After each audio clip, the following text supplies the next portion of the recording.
नमस्कार, प्रखर राजपूत को देख रहे हैं। यहाँ पर आज तारीख 23 मार्च साल 2026 और इजराइल, फिलिस्तीन, लेबनान, पाकिस्तान, भारत समेत पूरी दुनिया की खबरों के साथ एक बार फिर से आपके सामने हाजिर हुआ। दोस्तों, इस वीडियो में हम आपको बताएंगे कि अब स्पेन ने एक ऐसा कदम उठाया जिसके बाद पता चल रहा है कि जो वेस्टर्न वर्ल्ड है वो ईरान के सामने बुरी तरीके से हार है। और साथ ही डोनाल्ड ट्रंप जो अब तक शांति से एग्जिट ले सकता था, जो शांति से निकलने वाला था, अचानक से अपने घमंड भरे अल्फाज में उसने एक ऐसा शब्द बोला जिसके बाद ईरान ने इतने ताबड़तोड़ हमले किए हैं कि इजराइल बुरी तरीके से सुलग गया और पहली बार बेंजामिन नेतन्याहू सड़कों पे आके लोगों से मदद की भीख मांग रहा है। क्या कुछ बेंजामिन नेतन्याहू ने कहा है मैं आपको सुनवाऊंगा, लेकिन उससे पहले आपको यह भी बताऊंगा कि आज बाकायदा इजराइल के जो लोग हैं वो पुलिस से ही भिड़ रहे हैं और भिड़ने के पीछे क्या वजह है, जब आप जानेंगे तो जानने के बाद आप हैरान हो जाएंगे। और साथ ही दोस्तों, इस वीडियो में आपको यह भी पता चलेगा कि ईरान के राष्ट्रपति महमूद पेजेश्कियन ने एक ऐसा ऐलान किया जिसके बाद अब पूरी दुनिया राहत की सांस ले रही, लेकिन इजराइल और अमेरिका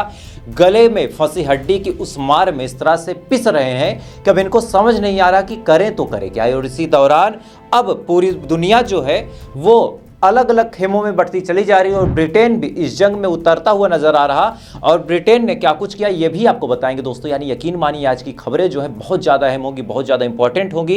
इस वजह से वीडियो को लास्ट तक जरूर देखिएगा।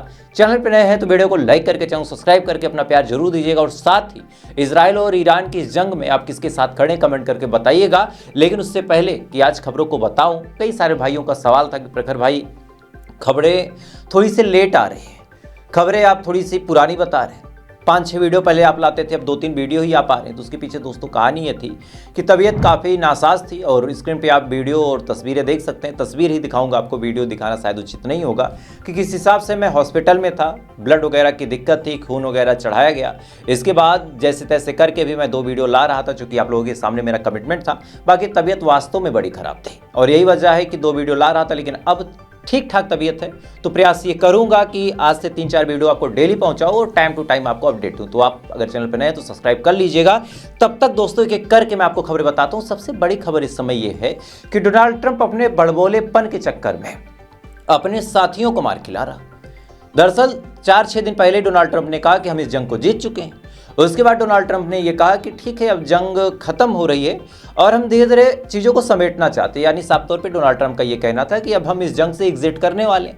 लेकिन इसी दौरान डोनाल्ड ट्रंप ने एक बयान दिया और कहा कि अगर स्ट्रेट ऑफ हार्मोज को ईरान ने नहीं फ्री किया तो हम ईरान को फूंक के रख देंगे, यानी आग इतना लगा देंगे कि ईरान बुरी तरीके से जल जाएगा। और जैसे ही ये बात ईरान ने सुनी, ईरान के राष्ट्रपति महमूद पेजेश्कियन ने 2 बयान दिए।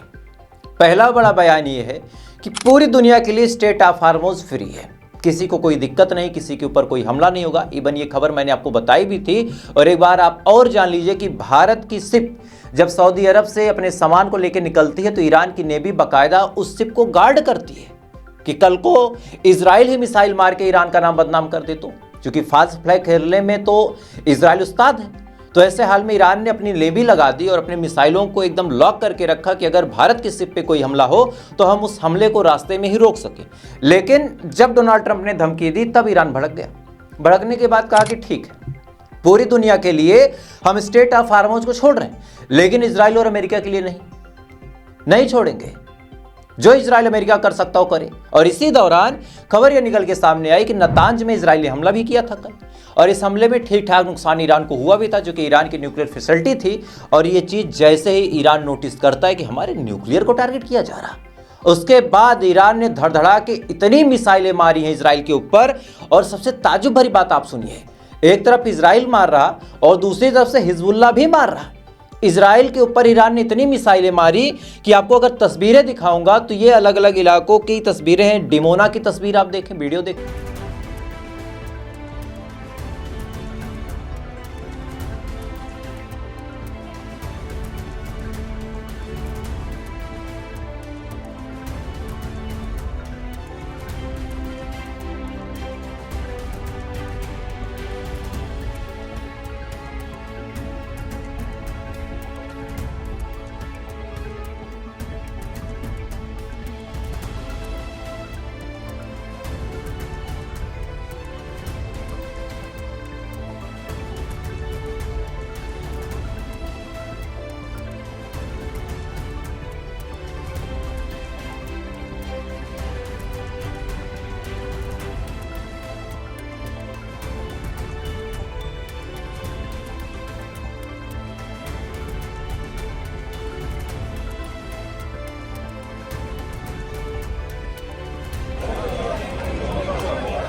cada devoto.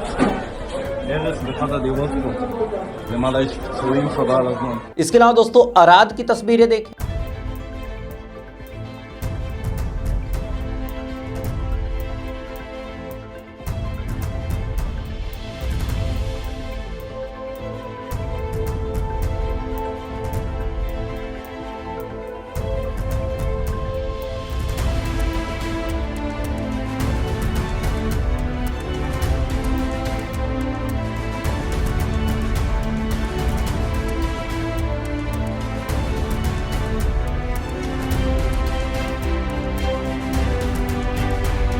इस तस्वीर में दोस्तों आप ठीक ठाक तरीके से देख सकते हैं कि इजराइल को भारी नुकसान हुआ है।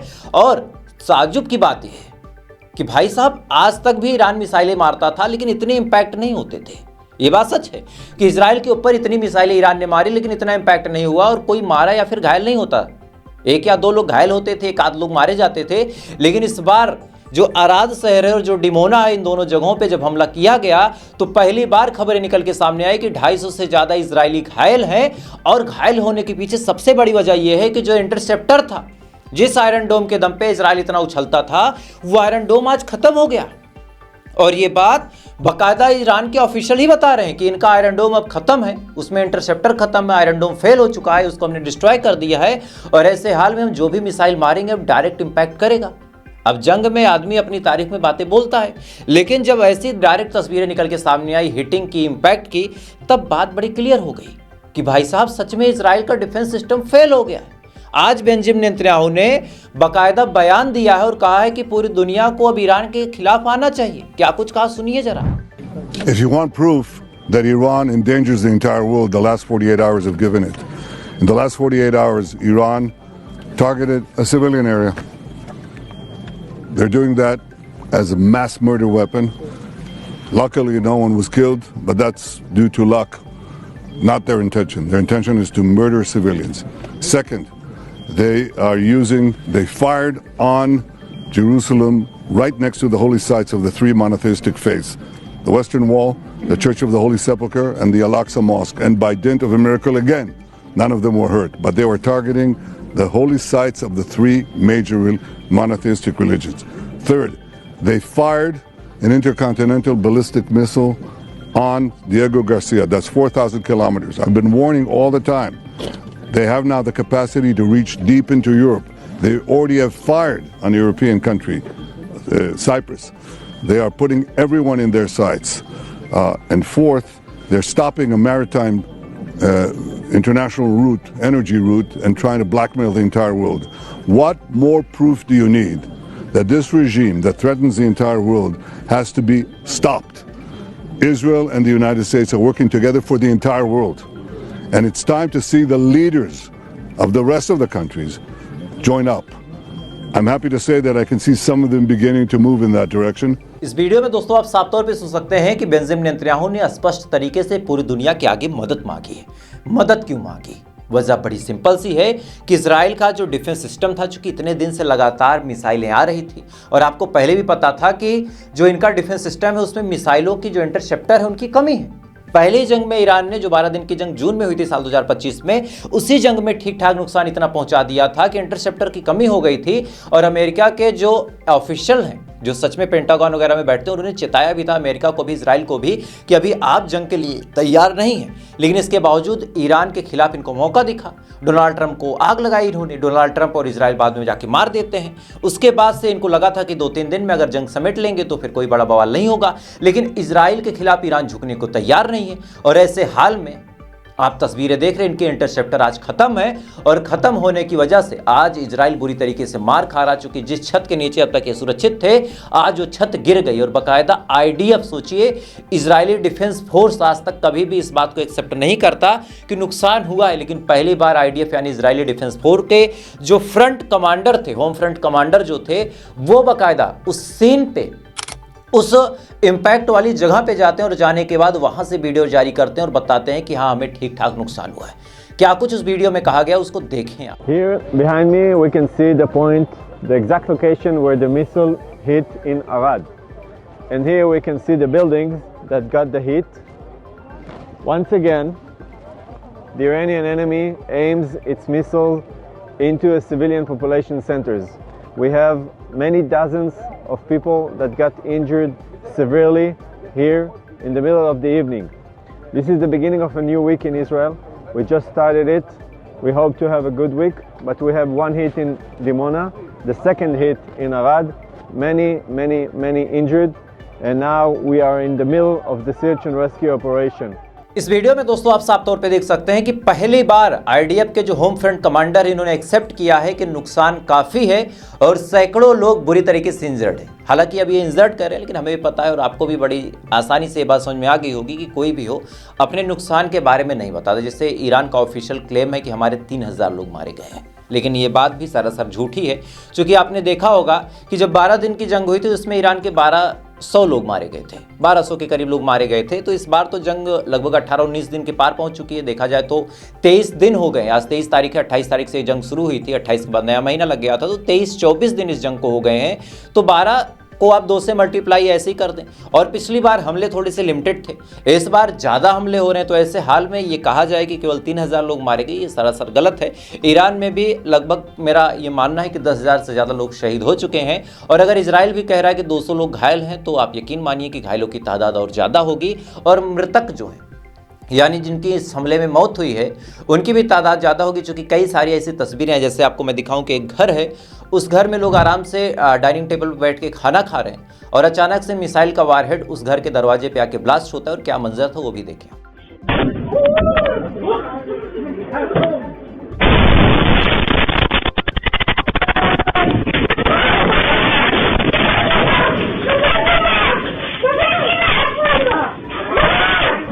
इसके अलावा दोस्तों साउथ इजराइल यानी दक्षिणी इजराइल से भी कुछ बड़ी तस्वीरें निकल के सामने आई कि साउथ इजराइल में भी बड़ा इंपैक्ट देखने को मिला ईरान की मिसाइलों का।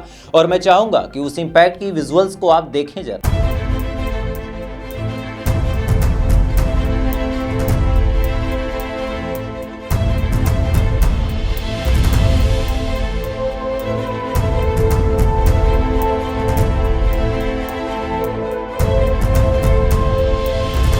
इस वीडियो में आप साफ तौर पे देख सकते हैं कि किस हिसाब से इजराइल सच में बुरी तरीके से दहल रहा है। और पहली बार इजराइल के लोगों में दहशत देखने को मिली। आमतौर पे ये अपने प्रधानमंत्री का बड़ा सपोर्ट करते थे, बड़ा समर्थन करते थे और कहते थे कि नहीं, बेंजामिन नेतन्याहू हमारी लड़ाई लड़ रहा है और बेंजामिन नेतन्याहू अगर नहीं लड़ेगा तो हमारे लिए मुसीबतें बढ़ जाएंगी। लेकिन पहली बार आज एक ऐसा वीडियो निकल के सामने आया, न्यूज़ 24 के हवाले से ये वीडियो आपको दिखा रहा हूँ। इस वीडियो में ये दावा किया जा रहा है कि जो इजरायली लोग हैं वो अपनी ही पुलिस से लड़ रहे हैं कि यार तुम क्यों ईरान से लड़ना चाहते हो। यानी पुलिस से लड़के वो सरकार पे दबाव बनाना चाह रहे हैं कि आप ईरान से जंग बंद कर दो, क्योंकि ईरान की मिसाइलों का तोड़ हमारे पास नहीं है। क्या मंजर था, थोड़ा सा देखें आप।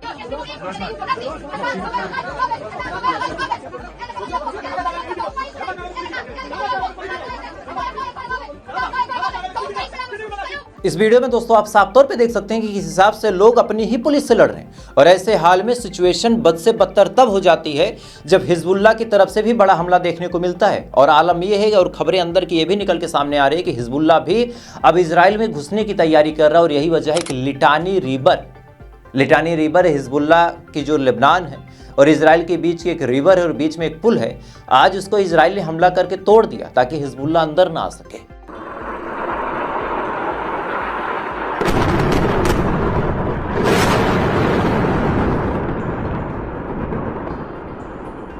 यानी दोस्तों मतलब बड़ा साफ है कि जिस जंग की शुरुआत इन्होंने बड़े हल्के में की थी और ये सोचा था कि 2-3 दिनों में ये जंग खत्म हो जाएगी, ज़्यादा दिक्कत नहीं होगी, आज वही जंग इनके गले की हड्डी बन गई। और आज इस जंग से निपटने के लिए इनके पास और कोई ऑप्शन नहीं है। बेंजामिन नेतन्याहू बाकायदा पूरी दुनिया से मदद मांग रहा है और पूरी दुनिया के लोग अपना अपना फायदा देख भी। जैसे मैंने आपको यूक्रेन के बारे में बताया भी था कि यूक्रेन बाकायदा कतर की मदद करना चाहता है कि आप हमसे डील कर ले, हम आपको ड्रोन टेक्नोलॉजी देंगे जिससे आप ईरान के हमलों से आसानी से निपट लेंगे, लेकिन इसके बदले में आप हमको मिराज 2000 आपका जो फाइटर जेट है उसके 12 जहाज आप हमको दे दें। तो यहाँ पे यूक्रेन भी फायदा लेने की फिराक में है।